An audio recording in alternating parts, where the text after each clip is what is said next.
السلام علیکم ورحمۃ اللہ۔ ماں نکاح کو آسان کر سکتی ہے، سوال یہ ہے۔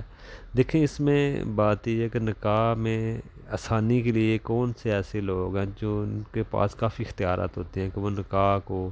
شادی کو آسان کر سکتے ہیں۔ جیسے ماں باپ ہیں، ماں کو دیکھا گیا ہے کہ ماں لڑکے کی اگر چاہے تو آسان کر سکتی ہے۔ جیسے وہ کہہ سکتی ہے جی ہم نے جہیز نہیں لینا، کوئی رسومات نہیں کرنی، نکاح کو آسان کرنا ہے،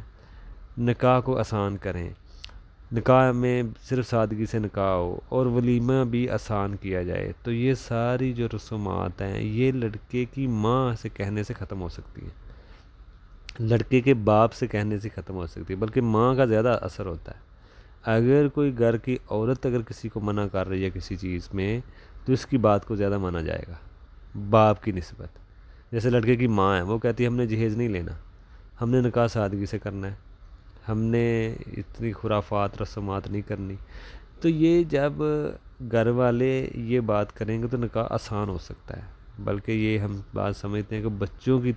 تربیت کی ضرورت ہے، بچوں کو تربیت دی جائے، لڑکی کو تربیت دی جائے، لڑکے کو تربیت دی جائے،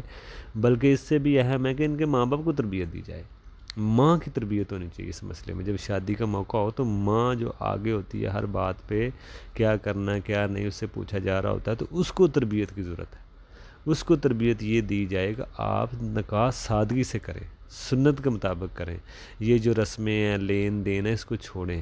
اور جہیز کی جو رسم ہے جس نے سب سے مشکل کی ہوئی ہے شادیوں کی تخیر ہونے کی وجہ بھی جہیز ہے، اور بھی چیزیں ہیں اور بھی اسباب ہیں، لیکن یہ ایک بڑا اسباب ہے شادی کو لیٹ ہونے میں۔ تو اس ٹاپک کو، اس موضوع کو، اس پوائنٹ کو دیکھا جائے کہ جو لڑکے کے ماں باپ ہیں، یہ لڑکی کے ماں باپ ہیں، جو بڑے ہیں، ذمہ دار ہیں، وہ نکاح کو آسان کر سکتے ہیں اگر کرنا چاہیں۔ خصوصی طور پہ لڑکے کی ماں وہ کر سکتی ہے اگر نکاح کو آسان کرنا چاہے، مشکل بھی جتنا چاہے وہ کر سکتی ہے، اور آسان بھی جتنا چاہے وہ کر سکتی ہے۔ تو اس لیے اس موقع پہ ہمیں سنت کو ترجیح دینی چاہیے کہ جو سنت کے مطابق نکاح ہوگا تو وہ شادی برکت والی ہوگی، جس میں خرچہ کم ہو۔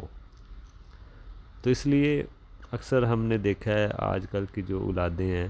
وہ دین کی طرف بھی نہیں آ رہی، تو جب ظاہری بات ہے جو شروعات ہے، اگر نکاح ہی سنت کے مطابق نہیں ہوگا تو جب اس سے اولاد پیدا ہوگی اسی نکاح سے، اگر سنت کے مطابق نہیں تو اولاد بھی اسی طرح کی ہوگی۔ اس لیے یہ بڑا اہم پوائنٹ ہے، یہ آدھا دین ہے، تو اس کو سنت کے مطابق ہی ادا کریں۔ نکاح آدھا دین ہے، تو اس کو سنت کے مطابق کریں گے تو پھر یہ آدھا ہوگا۔